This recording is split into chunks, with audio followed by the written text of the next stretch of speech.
He was the boy who was born in a very poor family in Gori, in Georgia. His father was a cobbler and an alcoholic, and his mother was a washerwoman and a deeply religious lady. He had, Comrade Joseph Stalin had seen a very violent childhood from a father who would come and create a ruckus in the family. His mother had a deep faith in the Orthodox Church of Russia and wanted her son, Joseph Visanovich Jugashvili, as he was, Soso was his nickname, to become a priest. And he was sent to the seminary in Tbilisi. During the period of his tenure in Tbilisi in the seminary, Joseph Stalin came in contact with the Marxists and he started to read the Marxist literature, which was banned in those days during the Tsarist Russian rule. However, he was able to smuggle books into his room and would quietly read about Karl Marx and his ideology of Marxism. He was caught, and finally asked to leave the institution. As a boy, Stalin was tough, though short. He was able to make a position for himself wherever he was. He became a Robin Hood character, a robber who would rob banks and would distribute the money for the cause of socialism. These, this element of those Robin Hood element in him, wherein he earned the name of Koba, who was a medieval times Robin Hood character that he liked to be called. He continued with his activities against the crown, the Russian crown, the Tsar, and during that process, he was arrested and exiled to Siberia. The tough conditions in which he lived in Siberia proved to be his university, where he learned how to face not only hardships, but how to plan the future of this revolution. He, during this period, he was exiled a number of times, and he did meet Comrade Vladimir Ilyich Lenin. And finally, in 1917, the October Revolution, when it took place, the Bolshevik Revolution in Russia, he became one of the strong leaders of those times. His contributions are many. During that period, when the Americans and the Western powers wanted to destroy communism, and Lenin was trying to somehow manage a country through his war communism, his new economic policies. Stalin took up the charge of handling the white generals, the Tsarist soldiers and officers who were against communism and who had revolted against the Bolsheviks, who had revolted against the basic communist system and were being supported by the US and their allies. Was successful in crushing these white generals, which was in itself an achievement to reckon with. During his period earlier in Siberia, during those exile, he had acquired the name of Stalin, which means a man of steel, and he did prove to be one. In 1924, January 1924, when Comrade Vladimir Lenin passed away, Stalin took over the reins. He was made the head of the Communist Party, and as the General Secretary, he was given the charge to he was given basically the entire control of Russia. His other comrades had thought that he was quite a mediocre.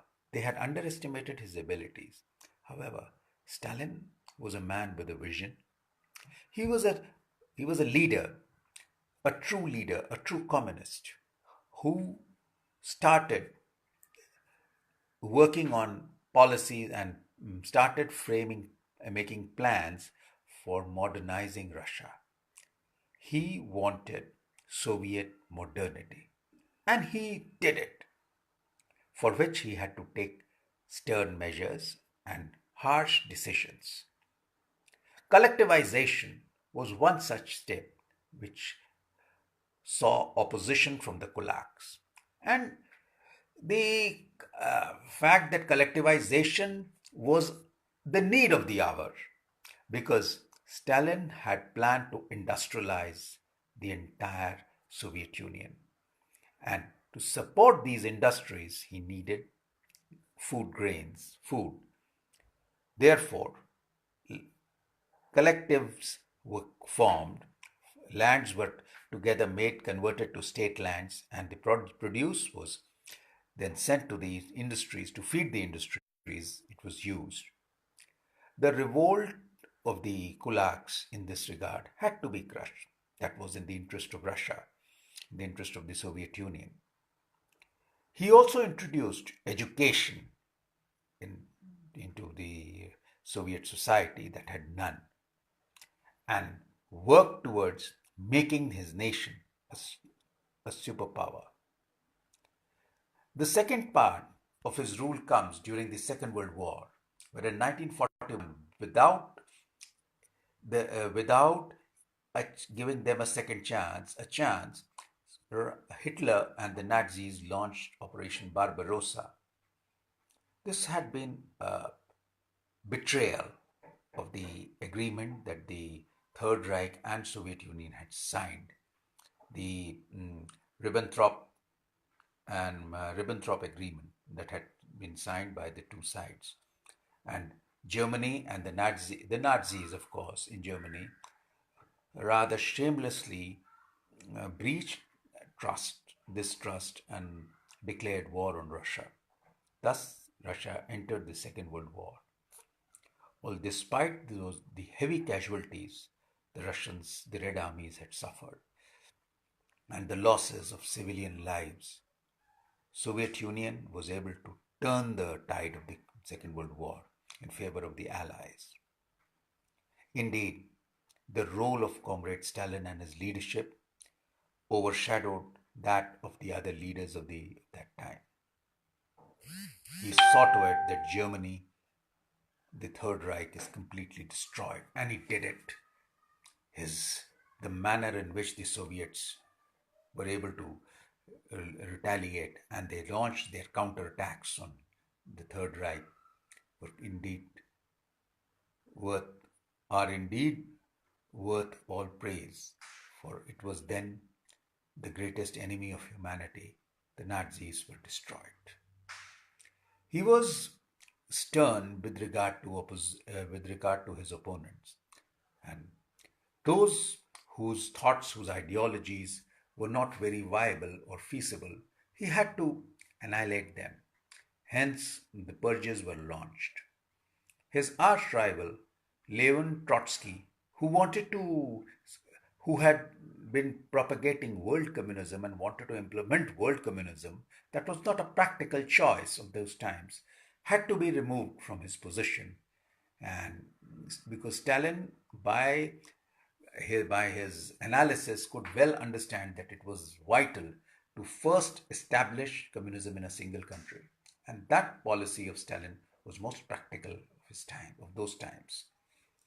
Trotsky, despite having been relieved of his position and having been exiled to Mexico, tried to conspire against Comrade Joseph Stalin. Hence, he had to be removed. And on 1941, when he was executed, it was but natural. If he wouldn't have been removed from the scenes of politics, the position of Soviet Union would have been in danger. The Western historians have branded Comrade Stalin as a mass murderer or as a the worst criminal of his times. It may be their school of thought, but no, Stalin was not a criminal. He was hard with his policies. He was stern. And he was the true Bolshevik, who developed his own nation and made it a superpower, for which he has to be commended and praised in full measure. His death in 1953 was one of the darkest hours in the history of communism, but his work done did make communism a, a system acceptable across the world. Today, the system of communism might be on the back foot, as we can see. However, this does not mean that communism has been destroyed or buried, as many people think. The system is as much in, in force as it was. It's only a question of time, and it will come back with a renewed force and renewed zeal. The entire tenure of Comrade Joseph Stalin was a period of hard work, sincere efforts, and stern measures, which was the way it should have been. Indeed, he was a victor, and nobody condemns a victor. That is very true. But at the same time, he was never an aggressor like Hitler. He was a person, a leader who wanted to develop his country rather than attack other nations for no reason. But it was unfortunate that the Soviet Union was dragged into the Second World War because of the betrayal of the Nazis, the Germans, and hence they had to join the Second World War that they had never wanted to. And but their role, their contribution to the Second World War is unforgettable. But for them, perhaps the history of Europe would have been different. Had not the Soviet Union entered the Second World War, Nazis perhaps would have carried on with their hard, nefarious activities across the continent, and perhaps they would have crossed into the other parts of the world. So the role of the Soviet Union and the leadership of Stalin was able to check this, this enemy of humanity, Nazism, for which they deserve the entire praise in totality. That's all. Goodbye.